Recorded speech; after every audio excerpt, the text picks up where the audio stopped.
এইটা একটা ক্যাপ, ক্যাপের উপরে সোলার সিস্টেম ফ্যান রয়েছে, উপরে সোলার প্যানেল দেখা যাচ্ছে। এখানে যখন রোদ লাগবে বা আলো লাগবে ফ্যানটা ঘুরবে। বেশ চমৎকার, ওদের বুদ্ধি দিয়ে বানানো জিনিসগুলো কিন্তু খুবই কার্যকরী। মাঠে ঘাটে যেখানে হোক খেলতে বা কৃষিকাজের জন্য এই ক্যাপগুলো খুবই কার্যকরী হবে। তারপরে এই জিনিসটাও বেশ চমৎকার, এটা একটা ফ্যান দেখে মনে হবে না, লাইট প্লাস ফ্যান দুইটাই। আমি আজকে আপনাদেরকে জাস্ট বাজারে আপকামিং যে আপগ্রেড প্রোডাক্টগুলো সেগুলো আমি আপনাদেরকে দেখানোর চেষ্টা করছি। এ দেখুন কি সুন্দরভাবে বাতাস দিচ্ছে, পাশাপাশি ঘরের মধ্যে একটু নিয়নের আলোর মতো আলোটাও আসবে। তারপরে এটা একটা চাবির রিং, তবে স্পেশাল। কেন স্পেশাল বলছি একটু পরে গিয়ে বুঝবেন সেটা।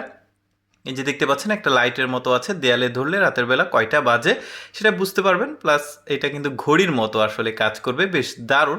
এই জিনিসটাও খুব সুন্দর। যারা চোখে একটু সমস্যা দেখেন, মানে ছোট লেখাগুলো দেখতে সমস্যা হয় বা ছোট ক্ষুদ্র জিনিসগুলো দেখতে সমস্যা হয়, এই জিনিসটা ব্যবহার করতে পারবেন। সামনে একটা গ্লাস আছে, তো ছোট লেখাগুলো কিন্তু বড়ভাবে দেখা যাবে। জিনিসটা বেশ মজার এবং প্রয়োজনীয়। তো যাই হোক দর্শক, প্রতিদিন এইরকম এক্সেপশনাল ভিডিও দেখতে আমাদের ইউটিউব চ্যানেলটি সাবস্ক্রাইব করে রাখুন। ধন্যবাদ।